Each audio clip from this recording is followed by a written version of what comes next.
Lately, I've been thinking on the potential that Marvel's Spider-Man franchise has to be the perfect Spider-Man game trilogy of all time. And I'm going to be focusing on the story mode here, guys. I'm not going to be talking about the gameplay. But the idea is that this game, in the way it's going, because of the first game, how the first game went, and what we know so far that is going to happen in the second game, has the potential to be the perfect trilogy. And I'm going to share my ideas with you now, but before, I just want to remind you to leave a thumbs up if you enjoyed this video and subscribe to the channel for more content like this, okay? But anyways, the idea is that the first game, it had Dr. Octavius as the main villain, and you could argue that Mr. Negative was quite important as well, and he was, but he was not on the same level as Dr. Octavius. I mean, Dr. Octopus was the final boss. He was the one who gathered the Sinister Six, and of course, he had a tremendous relationship with Peter. He was his mentor, and as Peter said himself, Dr. Octavius was his inspiration. Peter wanted to be just like Dr. Octopus. He was everything Peter wanted to be. But by the end of the game, because of the mechanical arms that alter his mind, he became someone else entirely. He pretty much went against everything he stood for before. And Peter had to fight him. And the fight was epic, not only because Dr. Octavius is a very powerful opponent because of his arms, but also because the relationship that Peter and Dr. Octavius had with each other, and that made the fight much more epic and heavy than with the other villains. And it makes Dr. Octopus, of course, the main villain in the first game. And the thing that makes the game perfect is not only, again, the fight that it has with Dr. Octavius that brings all these emotions, but at the end of the game, we have a cutscene showing Norman Osborn going into his secret room in his apartment, and there we can see Harry, his son. We all know he was sick in the game, and he's been held in a tube with a bunch of liquid and a black goo. And we know for sure the black goo is the Venom symbiote. We all know this. It's obvious, and in Marvel Spider-Man 2 trailer, we already see Venom in the ending of the trailer, which is so epic. But the idea is that we're gonna get Venom in the second game, and it's quite possible for the symbiote to be created by Oscorp and Norman Osborn, because they might be going with the idea of the Ultimate Spider-Man universe, where the symbiote is actually it was made to cure diseases. It would be a biosuit to cure diseases and to restore tissues that were damaged. And this is pretty much what I think is going to happen in the second game. It's very likely going to be the suit, probably Norman Osborn and Oscorp are going to be evolving, and the suit will be able to cure Harry or restore his tissues, at least while Harry is bonded to the symbiote. However, it's going to have bad consequences. Probably the biosuit is not finished yet, and will cause Harry to become Venom, like a monster that needs to kill or at least feed off of Harry's hormones. In the comics, I know the symbiote it feeds off of sometimes humans' brains, or sometimes it feeds off the host's adrenaline or other hormones that are released when you are fighting, when you're aggressive, when you're violent. And this is probably what is going to happen. It's very possible. It makes a lot of sense. And the perfect host would be Harry for this game, because he's the one who needs to be cured, and Norman is searching for a cure for Harry for so long, right?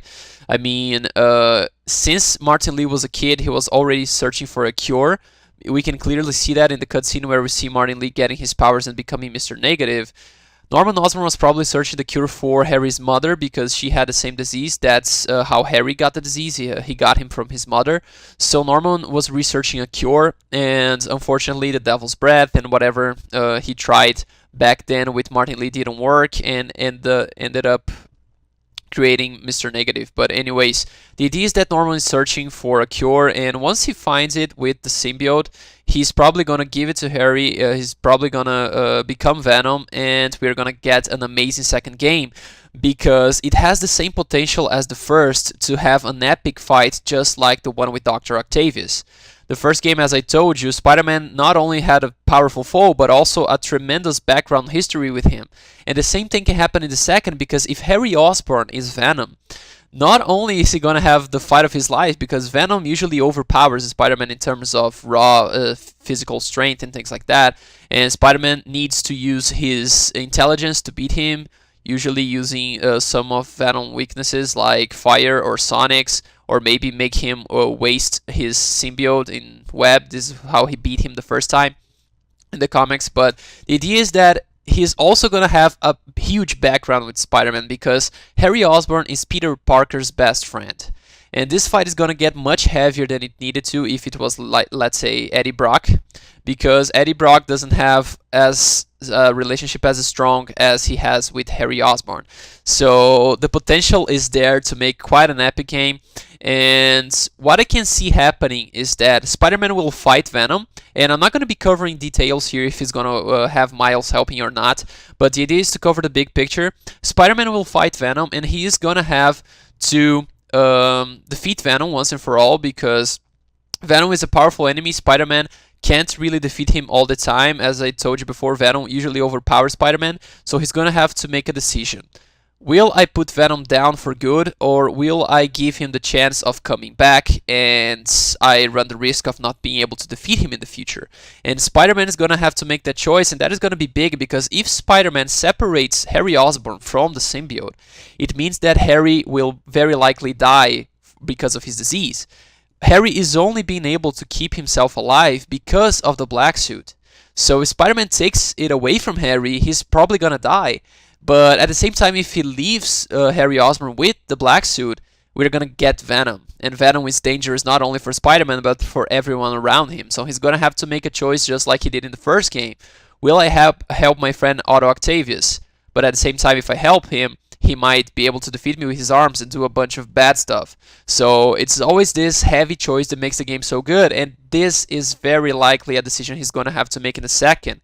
And knowing Spider-Man, the most obvious decision that he's gonna make is to separate Harry from the symbiote, even though this might kill his friend, because he cannot leave the entire city or even the world at the hands of Venom.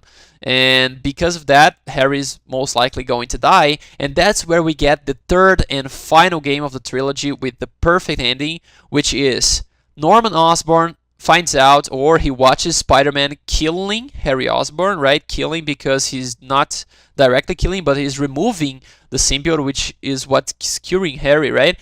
So he's gonna be killing Harry by removing the symbiote, and Norman Osborn is gonna want revenge on Spider-Man. He's gonna wanna go all out on Spider-Man in the final third game as the Green Goblin. And of course, he has a bunch of projects going on alongside the Devil's Breath and the Black Suit, so he's probably have something like the Green Goblin formula, or a formula to enhance his strength and physical abilities and become the Green Goblin. And this is so big because on the third game we would get the Green Goblin as rageful as he could, because Spider-Man pretty much killed his son. And just for you to understand how much Norman loves his son and his family in this game, as I told you before, he's probably searching for a cure for Harry's and his mother's disease since Martin Lee was a kid. Martin Lee now is like, I don't know, if you look at him, he looks like he's around his 40s. I could check this information in the game, see if I can find it out. I'll leave it on the screen if I can find it out. But Harry wasn't alive, and he was already, Norman Osborn was already searching for a cure. Imagine how disappointed he would be after finding a way to cure Harry using the black suit, right? It's not perfect because he turns into Venom, but at least his son is alive. And finding out that Spider-Man separated Harry from the cure and he's dead after all these years of researching and being so close to cure his son. The Green Goblin is going all out against Spider-Man in the third game, and it would be, again, a very heavy relationship, not only because the fight would be epic, because the Green Goblin is like he can match Spider-Man's strength and physical abilities somewhat, but also it would be as heavy as it gets, because Norman Osborn is gonna be furious with Spider-Man, and Spider-Man is gonna have to fight the dad of his best friend, which he also has had a relationship in the past. I mean, he went into his house and everything when he was a kid, so they know each other, and they're gonna get this very tense fight, and there's gonna be a lot of emotions going on.